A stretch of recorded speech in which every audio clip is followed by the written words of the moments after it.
L'astronome du 19e siècle, William Herschel, adorait contempler les merveilles de l'univers en compagnie de son fils, John. Si vous ne le connaissez pas déjà, vous n'aurez pas le choix de le connaître car il a créé ce que vous utilisez à chaque jour de votre vie. Vous allez voir, il a traversé le temps. Autrefois, William Herschel avait un ami, un homme très intelligent, qui était astronome et pasteur à la fois. C'était la tendance à l'époque. Son nom, John Michell. Cet homme, une figure de l'ombre, affirmait que certaines étoiles étaient invisibles. Selon lui, ces étoiles existent bel et bien, mais il nous est impossible de les voir. John Michell appelait ces objets du cosmos étoiles noires, mais si personne ne les voyait, comment pouvait-il savoir à l'époque qu'elles existaient? Lorsque vous voyez des empreintes de pas, mais que vous n'avez pas vu la personne passer, êtes-vous certain que la personne existe vraiment? John Michell était un grand scientifique dont vous n'avez probablement jamais entendu parler. Il a vécu et travaillé en Angleterre au 18e siècle.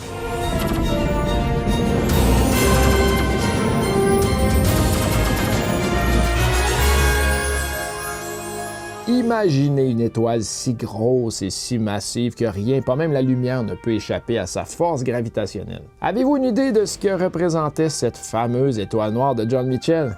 Vous ne pouvez pas la voir de vos yeux, pas directement, mais elle a peut-être laissé une sorte d'empreinte sur le rivage cosmique. Michell a très vite compris qu'il est peut-être possible de détecter certaines de ces étoiles noires grâce à leur puissante force d'attraction. Et si l'une d'elles se trouve à proximité d'une étoile sœur plus petite et plus lumineuse, cette dernière donnera l'impression d'effectuer une orbite serrée autour de rien.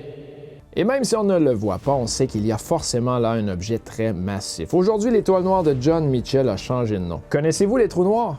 Avant de vous expliquer à quoi ressemble un trou noir et que se passe-t-il à l'intérieur, revenons un peu sur la force de gravité du Cosmos numéro 12 d'il y a 2 semaines. Et en passant, Cosmos est une suite, donc il ne faut pas manquer les émissions là, si on veut comprendre l'histoire de l'univers. Présentement, nous vivons sur une planète qui nous attire vers elle. Sérieux, là? Sérieux. Ce n'est pas un hasard si les objets qui t'entourent restent en place. Nous sommes soumis à une force qui garde nos pieds sur Terre, la gravité. C'est le physicien Isaac Newton qui a été le premier à expliquer les différentes manifestations de la gravité. Selon sa loi de la gravitation universelle, tous les objets de l'univers s'attirent entre eux. Plus les objets sont massifs, plus ils exercent une grande force gravitationnelle. La masse d'un objet est une mesure de la quantité de matière qu'il contient. Et dans le système métrique, cette masse s'exprime en kilogrammes ou en grammes en tonnes métriques. Grâce à l'attraction produite par sa masse, la Terre nous retient, ce qui nous donne la sensation de peser un certain poids. Mais attention! À la différence de la masse, qui est une quantité de matière, le poids est la force avec laquelle la Terre ou une autre planète attire un objet vers elle. L'unité de mesure du poids est le Newton. Le poids dépend de la gravité qui, elle, comme vous pouvez le voir, varie en fonction de chaque planète. C'est le chiffre que vous voyez, 9,81 pour la Terre, par exemple, ou 3,7 pour Mars. Mais là, je vous explique vite pour que vous compreniez un peu l'histoire, mais si vous connaissez déjà ce principe-là, vous pouvez sauter le chapitre. Alors, reprenons la formule, est bien simple. La force en Newton est égale à la masse en kg multiplié par l'accélération en mètres par seconde. L'unité de force est le Newton. Donc, si nous avons une masse, par exemple, de 60 kg sur Terre, nous avons un poids de, il faut faire la formule, on parle de 60 kg, ça c'est la masse, multiplié par 9,81 mètres par seconde au carré, ou seconde, ça c'est la Terre. Et cela nous donne 589 newtons. Puis ça, c'est mon vrai poids. C'est pas la masse. La masse ne change jamais. Bah, à moins que vous mangez des hamburgers. On s'entend. Beaucoup d'hamburgers. Sans la gravité, il n'y a donc plus de poids. Sur la Lune, qui est beaucoup plus petite que la Terre, les astronautes deviennent 6 fois plus légers. C'est normal car le chiffre est 1,62, donc c'est environ 6 fois plus petit. La masse de la Lune est plus petite, donc l'accélération aussi. Si tu as une masse de 60 kg, tu auras toujours cette masse sur la Lune, mais la gravité étant moindre, tu aurais l'impression d'en avoir une de seulement 10 kg. Mais sur une planète très massive comme Jupiter, tu pèserais 2,53 fois plus que la Terre. Ben oui, regardez le chiffre, 24,8 versus 9,81, c'est normal. Et chaque planète a une masse différente, un chiffre différent entré dans l'équation du poids. Et si je décide de lancer une plume et une boule du haut d'un escalier en même temps, qu'arrivera-t-il? La boule tomberait lourdement et très rapidement sur le sol, tandis que la plume virevolterait doucement jusqu'à se poser par terre après plusieurs secondes.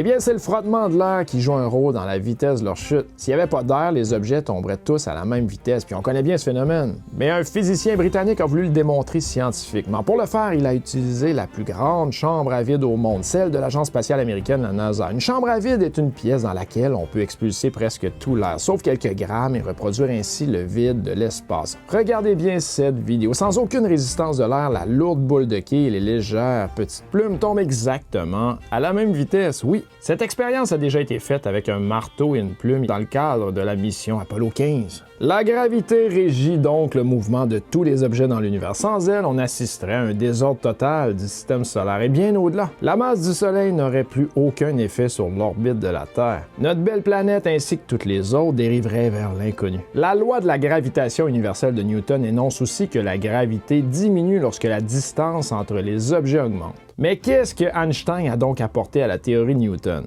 En 1915, Albert Einstein présente les équations décrivant sa théorie de la relativité générale. La théorie de Newton fonctionne très bien quand les forces de gravité sont faibles comme sur Terre, mais cette théorie devient imparfaite dans des champs de gravité intenses en présence de corps très massifs et elle nécessite alors de petites corrections. Donc, si l'on supprime la gravité, les personnes seront projetées dans les airs et si à l'inverse, j'augmentais cette gravité jusqu'à 8 ou 9 G, c'est à peu près la force que subissent les pilotes de chasse lorsqu'ils effectuent un virage serré et ça doit pas être très agréable. Imaginez maintenant une accélération de millions de G ou mètres par seconde au carré. La lumière elle-même n'a pas d'autre choix que de se soumettre à la gravité. La lumière continue de voyager à la même vitesse. On ne peut pas dépasser la vitesse de la lumière, mais elle ne peut pas échapper à l'étoile noire de John Mitchell, notre fameux trou noir. Le trou noir le plus proche est peut-être plus près de nous que vous le pensez. Toutes les étoiles ne se transforment pas en trou noir. Seule une sur 1000 environ possède une masse suffisante. Le trou noir le plus proche de la Terre pourrait se situer à moins de 100 années-lumière. Les trous noirs ne sont pas les redoutables aspirateurs cosmiques décrits par la science-fiction. Non, ils ne parcourent pas l'univers en engloutissant des planètes par surprise. Il faut aller à leur rencontre, mais si vous faites ça, mes amis, ce sera peut-être la dernière chose que vous verrez. N'oubliez pas que cette chose avale même la lumière. Quand une étoile géante épuise ses réserves d'énergie nucléaire, elle ne peut plus rester assez chaude pour contrecarrer la force de sa propre gravité. La plupart des étoiles massives plongent dans les ténèbres en s'effondrant et ne laissent derrière elles que leur force gravitationnelle. Ce trou noir renferme la dépouille ratatinée d'une supergéante. L'étoile à proprement parler a rétréci au point d'être maintenant encore plus petit que ce tunnel obscur de 64 km de diamètre. Voici le premier trou noir jamais découvert, Cygnus X1. Mais comment avons-nous fait pour découvrir depuis la Terre un système aussi petit, aussi sombre et aussi lointain? Nous l'avons observé au rayon X. Au télescope à rayon X, nous avons perdu de vue l'étoile bleue car sa surface n'est qu'à une température d'environ 30 000 degrés. En revanche, le disque de gaz autour du trou noir chauffait à plus de 100 millions de degrés. Comme William Herschel l'a découvert, de nombreuses étoiles ont un compagnon proche avec lequel elles forment un système binaire. Mais si l'un des deux partenaires est énorme et que l'autre est très dense, l'étoile la plus petite peut drainer et consumer l'atmosphère de son compagnon stellaire. Cette relation névrotique peut durer des millions d'années. L'atmosphère de la plus grosse étoile a été siphonnée par un disque d'accrétion surchauffé qui tourne en spirale autour du trou noir. L'irrésistible force gravitationnelle a entraîné à toute vitesse les gaz de l'étoile bleue dans une spirale de la mort. Et ces gaz ont franchi les limites de l'espace-temps pour disparaître à jamais. La frontière fatidique qui sépare le trou noir du reste de l'univers s'appelle l'horizon des événements. De notre point de vue, la matière à l'intérieur du disque ralentit à mesure qu'elle approche de l'horizon des événements sans jamais l'atteindre tout à fait. Si vous étiez pris dans cette spirale gazeuse, vous dépasseriez en quelques secondes l'horizon du trou noir pour plonger vers un territoire inconnu dont aucun voyageur ne revient jamais. Nous avons exploré le cœur de dizaines de galaxies. À chaque fois, nous avons découvert un trou noir supermassif. Notre propre galaxie ne fait pas exception. Les étoiles les plus proches du centre de la Voie lactée tournent à plus de 40 millions de kilomètres à l'heure. 40 millions de kilomètres/heure, mais qu'est-ce qui les fait se déplacer si vite? La seule explication logique est que le centre renferme quelque chose dont la masse équivaut à 4 millions de soleils. Alors, où est la lumière de ces 4 millions de soleils? Si nous ne la voyons pas, c'est qu'elle est sûrement prisonnière d'un trou noir. La Terre est en sécurité, oui, car elle est située suffisamment loin de cette région, mais d'autres planètes n'ont peut-être pas cette chance. Si vous parvenez à survivre au périlleux voyage sur l'horizon des événements, vous pourriez remonter le temps et voir toute l'histoire de l'univers défiler devant vos yeux. Wow, comment est-ce possible? Eh bien, lorsque l'espace-temps se courbe sous l'effet de la gravité extrême d'un trou noir, le temps s'étire jusqu'à la limite. Mais qu'allez-vous voir? Mes amis, nous entrons dans un domaine inexploré de la science et on adore. Après tout, ce sont peut-être des lois physiques inconnues qui régissent les événements au centre d'un trou noir. On sait pas. Mais en attendant que le prochain Einstein ne se présente, procédons à une expérience imaginaire. Si jamais nous survivons à la traversée d'un trou noir, on émergerait peut-être dans un autre lieu et un autre temps de notre propre univers, transgressant ainsi le premier commandement de la relativité. Tu ne voyageras pas plus vite que la lumière. Dans l'espace, rien ne peut se déplacer plus vite que la lumière. Mais l'espace n'est pas complètement vide, il peut s'agrandir, rétrécir, se déformer. Et quand cela se produit, le temps se déforme également. Et Einstein a découvert que l'espace et le temps ne sont que les deux aspects d'une même notion. L'espace-temps peut se déformer suffisamment pour nous transporter n'importe où à n'importe quelle vitesse. Les trous noirs pourraient bien être des tunnels creusés dans l'univers. Dans ce système de transport intergalactique, on pourrait voyager jusqu'aux limites extrêmes de l'espace-temps ou arriver dans un endroit encore plus incroyable. On pourrait se trouver dans un univers complètement différent. Mais comment un univers entier peut-il loger à l'intérieur d'un trou noir qui n'est lui-même qu'une infime partie de notre univers? C'est encore un tour de magie de l'espace-temps. Grâce à sa force de gravité phénoménale, un trou noir peut courber l'espace d'un univers tout entier pour l'absorber. La gravité terrestre est grande pour nous, petits humains, mais elle est très faible comparée aux forces en action à l'intérieur d'une étoile effondrée. Quand une étoile géante s'effondre sur elle-même pour former un trou noir, la densité et la pression extrême de son cœur reproduisent les conditions du Big Bang qui a donné naissance à notre univers. De plus, un univers contenu dans un trou noir pourrait générer ses propres trous noirs qui, à leur tour, pourraient mener à d'autres univers. C'est peut-être de cette façon que notre cosmos s'est formé. En fin de compte, si vous voulez voir à quoi ressemble l'intérieur d'un trou noir, il vous suffit de regarder autour de vous. En poursuivant ses observations, William Herschel découvrit que le Soleil et ses planètes se déplacent à travers la Voie lactée. Son fils, John Herschel, que je vous ai parlé au début de l'histoire, il grandit et devint un grand scientifique. Il étudia le ciel profond en s'appuyant sur les observations de son père pour établir la trame du catalogue de galaxies que nous utilisons aujourd'hui encore. Quand la santé de William commença à décliner, John passa de longues soirées à ses côtés pour l'aider à scruter les étoiles au télescope, puis quand son père mourut, il fit graver cette épitaphe sur sa tombe. Il a brisé la barrière des cieux.